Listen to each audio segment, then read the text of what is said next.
بسم اللہ الرحمن الرحیم، السلام علیکم، میں ہوں ضیاء خان اور آپ دیکھ رہے ہیں حرف اظہار۔ ناظرین، اسرائیل اور فلسطین کے درمیان جاری حالیہ کشیدگی کے بعد امت مسلمہ میں شدید اضطراب پایا جاتا ہے۔ وہاں امت کے نمائندے حکمران بھی اپنے طور پر مذمتی بیان جاری کر رہے ہیں۔ مستقبل میں مسلم حکمرانوں کی کیا پالیسی ہوگی، اس پر بات کریں گے۔ میرے ساتھ ترکی انقرہ سے سینئر صحافی، ترک امور کے ماہر، تجزیہ نگار حسن عبداللہ صاحب ہیں۔ سر، سب سے پہلے تو آپ کا شکریہ کہ آپ نے مجھے وقت دیا۔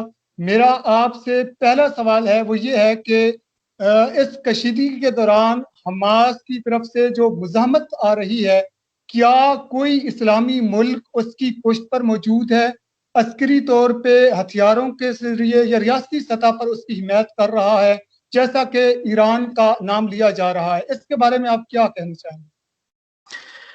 دیکھیں، بات یہ ہے کہ جہاں تک عسکری حمایت کی بات ہے تو یہ بات درست ہے کہ ایران کا حماس اور اسلامی جہاد کے ساتھ تعاون رہا ہے۔ مثال کے طور پہ جو میزائل ٹیکنالوجی ہے اور جہاں تک عسکری یعنی حکمت عملی وغیرہ کا معاملہ ہے تو اس پر یہ بات درست ہے کہ ایران کی طرف سے تعاون رہا ہے۔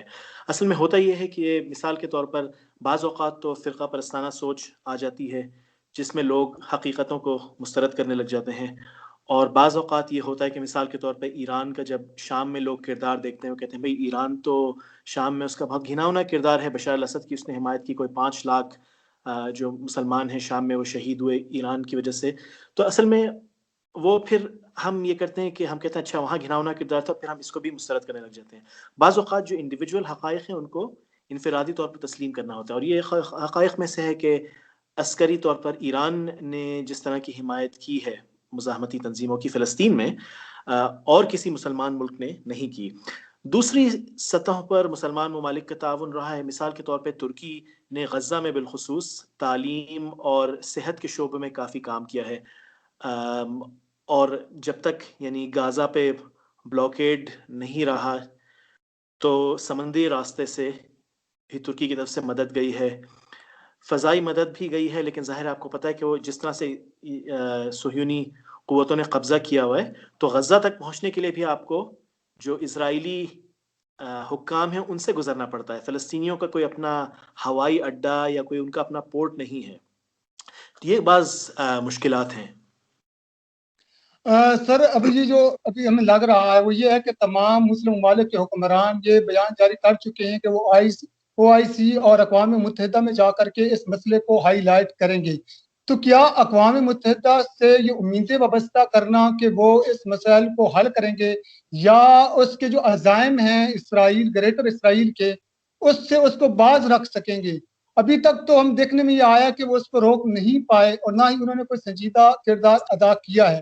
اب یہ کیسے ممکن ہے کہ وہ یا وہ امت مسلمہ کو وہ مطمئن کرنا چاہ رہے ہیں ان پلیٹ فارم پہ جا کے، یا واقعی اس معاملے میں سنجیدہ ہیں کہ اس کے ذریعے اور امید ہے کہ مسئلہ حل ہو سکتا ہے؟ دیکھیں، قرآن میں اللہ نے جو مختلف قصے بیان کیے ہیں اس کی ایک وجہ یہ بتائی ہے تاکہ تم اس سے سبق حاصل کر سکو۔ تو چاہے وہ یوسف علیہ السلام کا قصہ ہو گیا یا دیگر قصے، اللہ نے وجہ بھی بتائی ہے۔ تو اگر ہم تاریخ پر نظر ڈالیں یا نہ ڈالیں، اور اگر ڈالیں تو اس سے سیکھیں نہیں، تو یہ ہماری حماقت ہے۔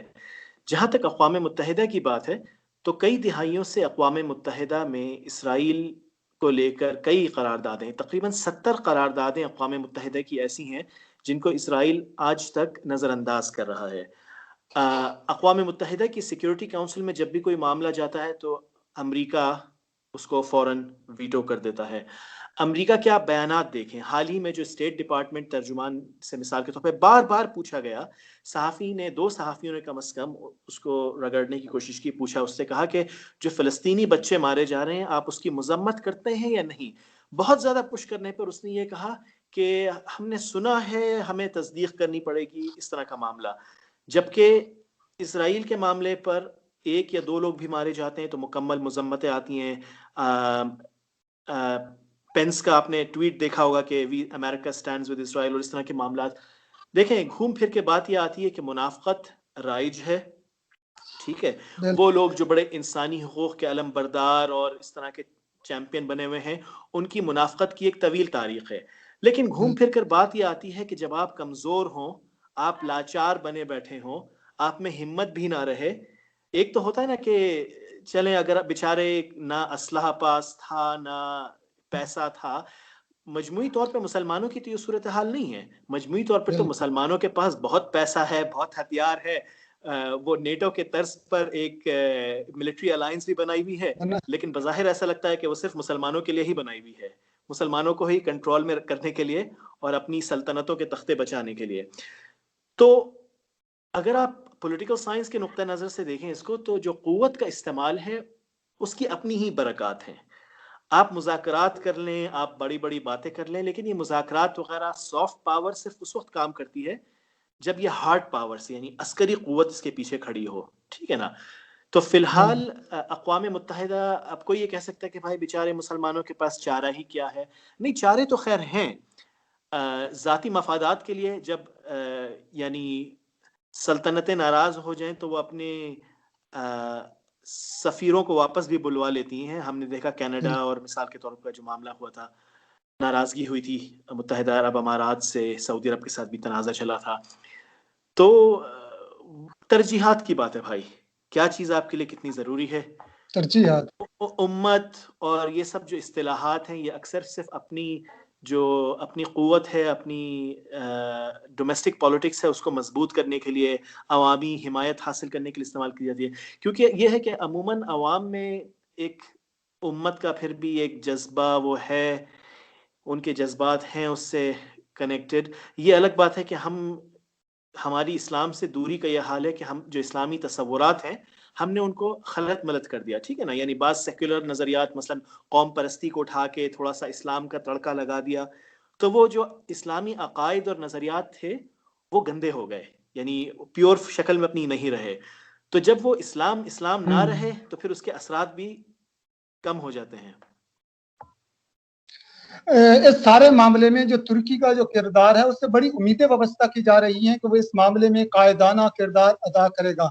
سر ہمیں یہ بتائیے کہ آل سعود اور ترکی کے کردار میں بنیادی فرق ہے کیا؟ مذمتیں بھی تو سب کر رہے ہیں. دیکھیں، اگر آپ ترکی اور سعودی عرب کا مثال کے طور پر موازنہ کرتے ہیں تو ترکی کے تو یعنی 1949 سے اسرائیل کے ساتھ سفارتی تعلقات ہیں. بیچ میں اتار چڑھاؤ آیا، جیسے ماوی مارمرا کا واقعہ ہوا تو اس کے بعد سفارتی تعلقات ختم ہو گئے تھے. اس وقت بھی کشیدگی چل رہی ہے. ترکی نے یہ کیا ہے کہ پہلی بات یہ کہ جس ترکی حکومت نے تسلیم کیا تھا اسرائیل کو، یہ بات ہے رجب طیب ایردوان کی پیدائش سے کوئی 5 سال پہلے کی. یعنی میں سیاسی پیدائش کی بات نہیں کر رہا، میں حقیقتاً اس دنیا میں پیدائش کی بات کر رہا ہوں. اس سے 5 سال پہلے کی بات ہے. سیکولر جو حکومت تھی ترکی میں، ابھی بھی ترکی آئینی طور پر ایک سیکولر ریاست ہے. ٹھیک ہے نا؟ پاکستانیوں میں عموماً میں دیکھتا ہوں کہ بعض ترکی کو لے کے بعض معاملات میں بہت سے پاکستانی ہمارے غلط فہمی کا شکار ہیں. مثال کے طور پہ جو بعض توقعات وہ وابستہ کر کے بیٹھے ہوئے ہیں وہ حقیقت پسندانہ نہیں ہے. دیکھیں بات یہ ہے کہ ہم ایک ویسٹ فیلین نظام میں رہ رہے ہیں. ٹھیک ہے؟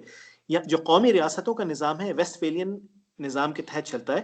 اس میں بنیادی طور پر ہر ریاست اپنا مفاد دیکھتی ہے، اور یہ جو مفاد ہے عموماً یہ اقتصادی یا معاشی مفاد سے جڑا ہوتا ہے.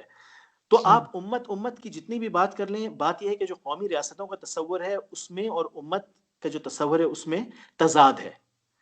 تو جب ہم یہ حقیقت سمجھیں گے تو اس کے بعد پھر آگے ہم بات کر سکتے ہیں. یعنی ترکی نے غزہ میں بالخصوص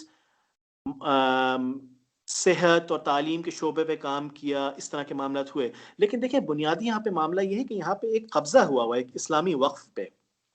ہماری مسلمان ممالک جو ہیں اس میں لیڈران 2 اسٹیٹ سولوشن کی بات کرتے ہیں، لیکن آپ شاید یقیناً یہ جانتے ہوں گے کہ اسلامی نقطہ نظر 2 اسٹیٹ سولوشن پہ کیا ہے. اسلامی نقطہ نظر تو یہ ہے کہ یہ جو سرزمین ہے یہ ایک اسلامی وقف ہے، اس کا چپا بھر زمین بھی یعنی چپا برابر بھی کسی کو نہیں دی جا سکتی. تو اگر اسلامی نقطہ نظر سے ایمانداری سے آپ اس کا جائزہ لیں تو میرے خیال سے صلاح الدین ایوبی کو یہ بات سمجھ میں آ گئی تھی کہ زمین کو واپس کیسے لینا ہے. بالکل.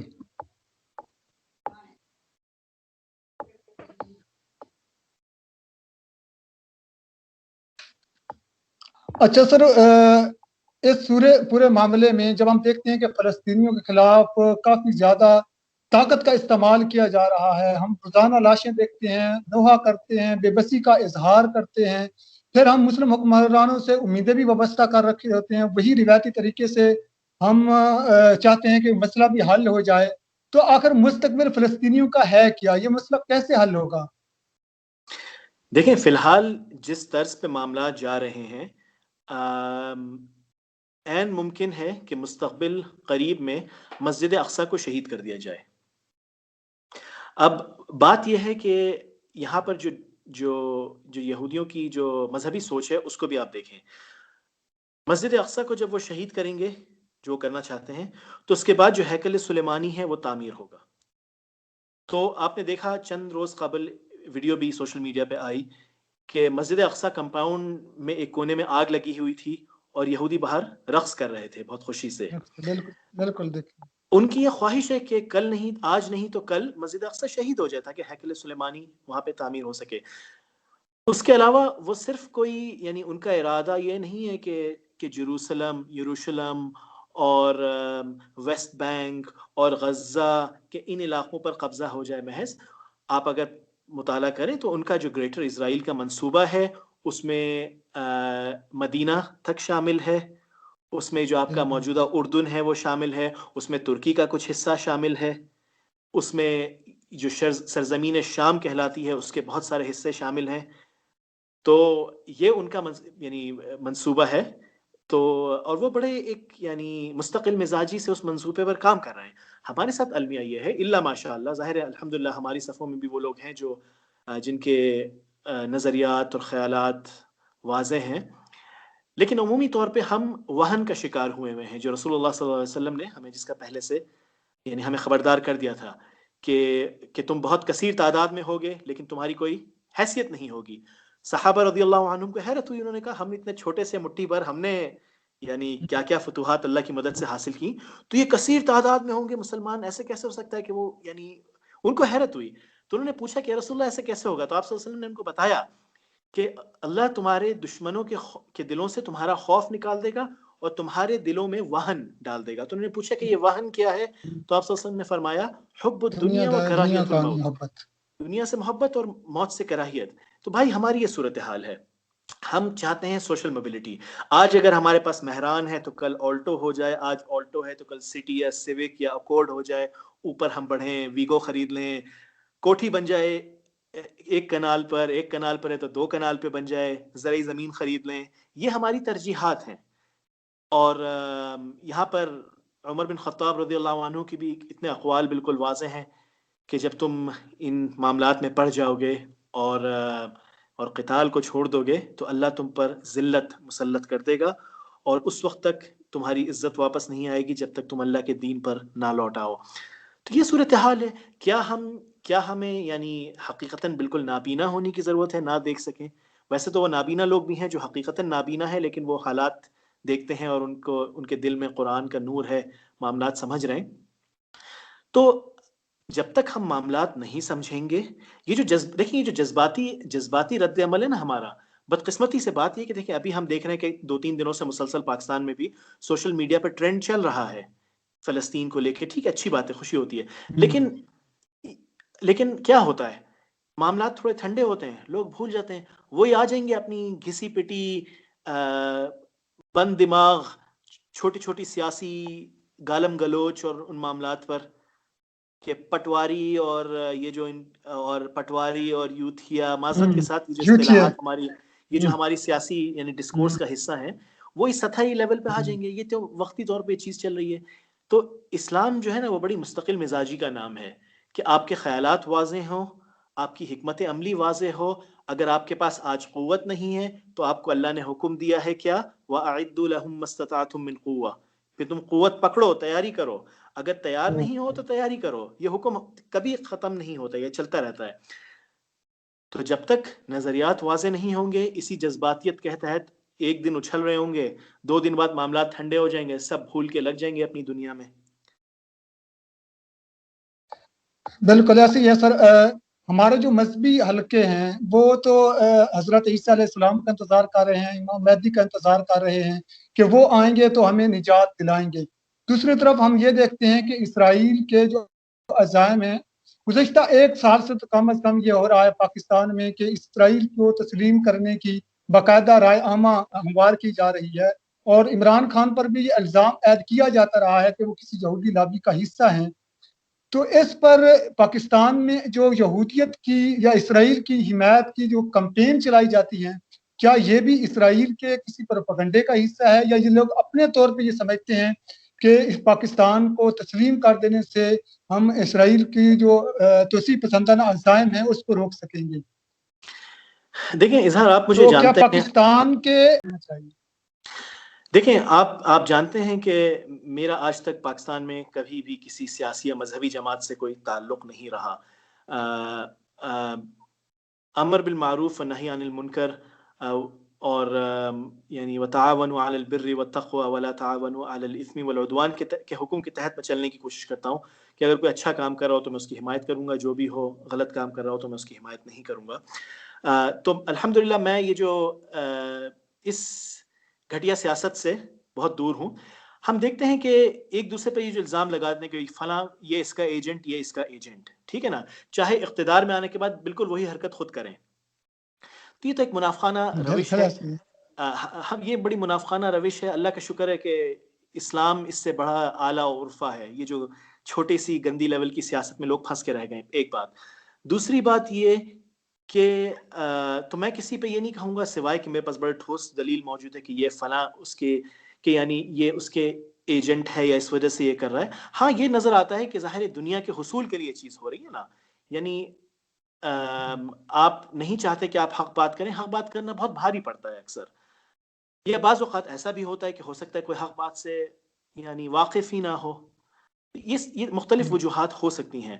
البتہ وہ دینی جماعتیں، وہ مذہبی جماعتیں جو بیٹھ کے امام مہدی کا انتظار کر رہی ہیں، تو ان سے کوئی یہ سوال کرے کہ کیا رسول اللہ صلی اللہ علیہ وسلم نے یہ فرمایا کہ جب تم اس حالت میں ہو کہ تم پہ ظلم ہو رہا ہو اور جب پیسے جا رہے ہو تو تم بیٹھ کے امام مہدی کا انتظار کرو؟ یا کیا قرآن نے ایسا کوئی حکم دیا؟